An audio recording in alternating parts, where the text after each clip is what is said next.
We just had our first on stage, and so we were getting used to all of the levels because we have quite a few steps and levels on the stage, and lots of pieces that are specifically meant to resonate. Because how many of you saw Party People? Okay. Oh, there's a lot of hands. I love it. So as you know, Universe's aesthetic is really built around, how can one use one's own body to make music. And so we were having fun testing out sound and resonance on different areas of the stage and figuring all that out. We did a lot of spacing. The other thing that we started to see were there's going to be a lot of use of projections in that in our production, just because in a lot of ways our director, who is Robert O'Hare, really wanted in some ways a minimalist set. So in some ways to sort of create when we move places and spaces, there's a lot of projections involved, and so we started to see what that test looked like. And I have to admit, the top of the show, especially, we have these characters called the Mockingbirds that come out. The Caitlin, I forget what Caitlin's last name is, but our projection designer, we started to see what those projections look like, and they are beautiful. I clutched the pearls; they were that beautiful. So I definitely had a moment where I was like, oh, this is going to be such a great looking show. It's going to be just great in general, but it's going to be a beautiful show. So we got a chance to kind of sit in that on Sunday. So the beginning of this play actually dates back to about 1995, when co-founder and core member of Universes, Stephen Sapp, he went to Pittsburgh as a Bronx Writers Corps recipient. That is all I needed this actually for. I couldn't remember what that was. And August Wilson was a speaker at the event. And so everyone was waiting with, he talked about how everyone was waiting with breathless anticipation for Wilson to come up to the mic and start speaking. And Wilson had the speech ready. He comes up to the mic, looks at what he had written, and he's like, I had this speech planned. I really don't want to read this. And sort of balled it up and put it in his pocket, and then pulled something else out of his pocket and decided to read that instead, and it was a piece of poetry. And Stephen said that moment was really a revelation for him in terms of the power of words, especially in that kind of moment. And he was really interested in the poetry. He wanted to know, and he said he scoured all of the things that he could find to try and track down this piece of poetry, but he never found it. So then flash forward to when they were doing Party People. And one of their cast members in the show, G-Val Thomas, was talking about, or they were talking about something, and he remembered sort of the story, told it to G-Val, and asked G-Val if he knew, because he knew that G-Val was a friend of the family, of Wilson's family, asked if he knew what happened to that poetry. And then all of a sudden it got quiet, and then he basically sort of just encouraged them to reach out to the Wilson estate, to Costanza.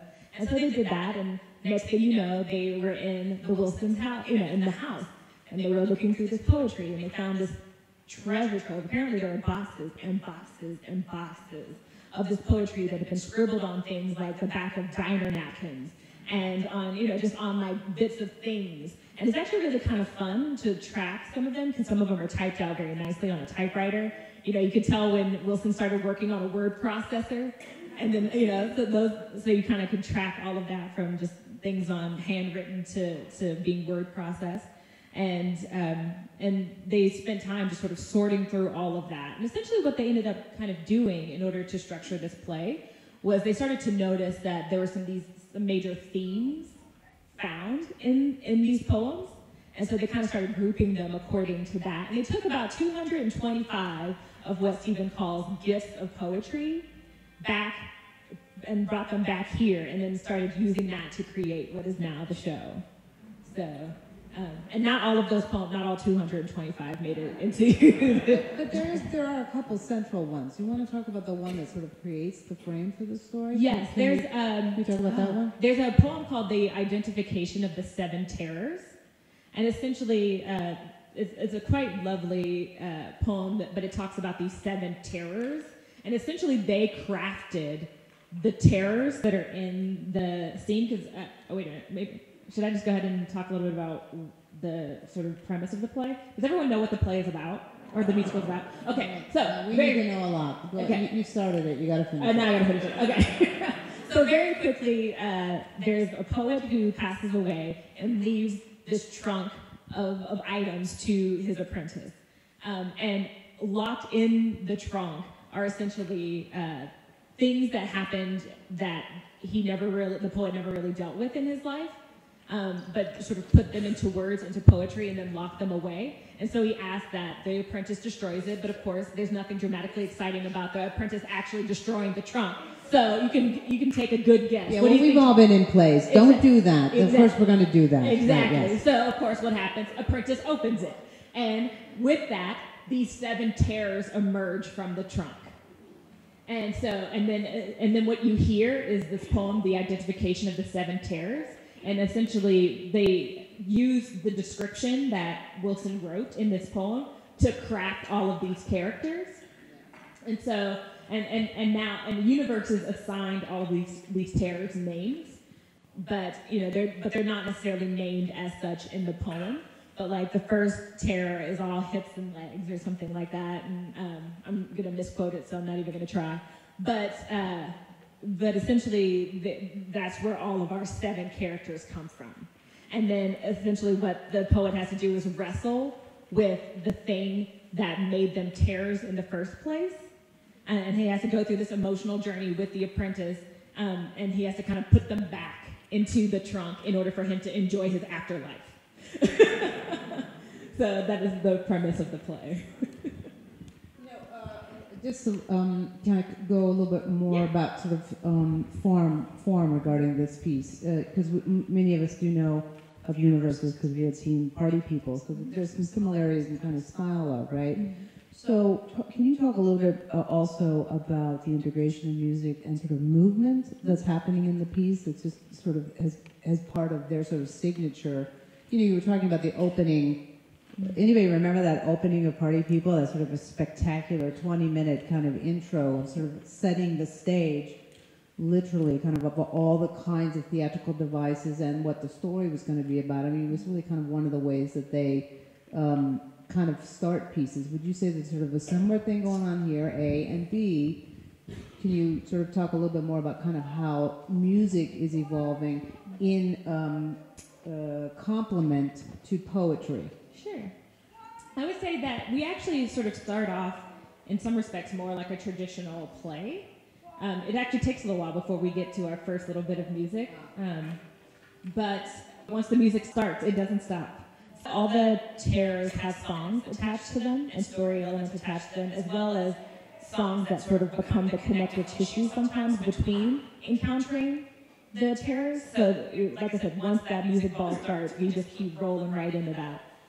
But let's see. So I think it doesn't start off necessarily with the sort of spectacular as you saw, but once we get started with it, and part of it is a good way to think about the play is that although there's a constant through line in terms of story, it's also kind of episodic because like each of the terrors are sort of different moments in the poet's life, and some of them are connected, but not always. So, and the way it's kind of structured, you have like an overarching terror that plagues the poet's life, which is who is his father, his parentage, and that sort of threads through quite a few of them. Your second part of the question, which is about music, one of the things that's really interesting about this play is that every terror has a sort of different-ish genre of music associated with them. So like our seamstress, a lot of the songs in the seamstress are lullabies, because part of the terror associated with that is that there's this woman who's also kind of stuck in this loop of the trauma from her childhood that the poet caused. And so all the songs in that are lullabies. The butcher raps. The huntress, her song is probably, I don't know how to describe it. Maybe it's a combination of like R&B and pop. So like all the songs have these very different genres attached to it depending on the characters. So you're going to get a very sort of musically genre diverse show, which is also really interesting for universes. But it's been working really well, but you just never know what to expect in terms of the next song, which is kind of fun. I know that there's a clip on our webpage. Is it Let's Talk About the Body? Is that Yeah. I don't know if anybody's had a chance to see it. It's a filming of sort of a rehearsal of them sitting around the table, Right. and doing the song, and it sort of gives you a little bit of a flavor of that. And so your point is that really, in some ways, Universal has had kind of a similar sort of musical palette, but in this case, in this play, there's going to be a different range of musical style.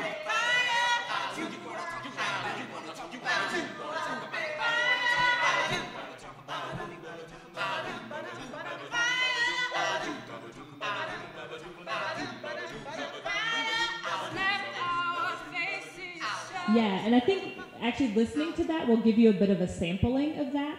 And the reason why I say that is because they're going around and they're doing a riff, but You Want to Talk About the Body song actually starts to incorporate previous songs. So what you'll start to hear is that there's like essentially the rhythm that they keep the entire time, but then people start layering in pieces of songs that they've previously sung. So you'll start to hear the genre shifts if you're really paying attention to like the individual actors and things that they're singing. So you start to really hear how musically and the diversity of the genre is found in the play itself. That's why they ended up picking that one to do as the Right. Yeah. Would you call it a musical? Yes-ish. It's definitely. I would say it's definitely a play with a whole lot of music in it.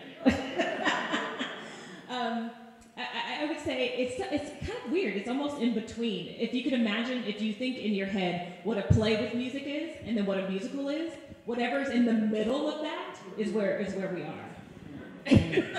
I know that wasn't really helpful, but so to give you a little background on that, the actually sort of meat and potatoes of putting the script together started in March 2015 at the Goodman. They had an August Wilson celebration, and that's where they actually started putting, or at least the beginnings of what the piece would be there. And then from there, they went to Berkeley and had a residency at Berkeley, and then from there was a workshop in November of 2016, which is when I joined the team. So there's another dramaturg on the show. Her name is Joan Harrington, who happened to be one of August Wilson's dramaturgs when he was alive. And so she was working with them up until then. And from what I understand, a lot of the process before I joined was really about, okay, now that we have these poems in these piles that kind of all come together, what do we see is the thread of those? And in the end, they kind of said, okay, well, out of this pile of poems about, for example, the butcher and the devouring of meat, like, what do we see as characters in them?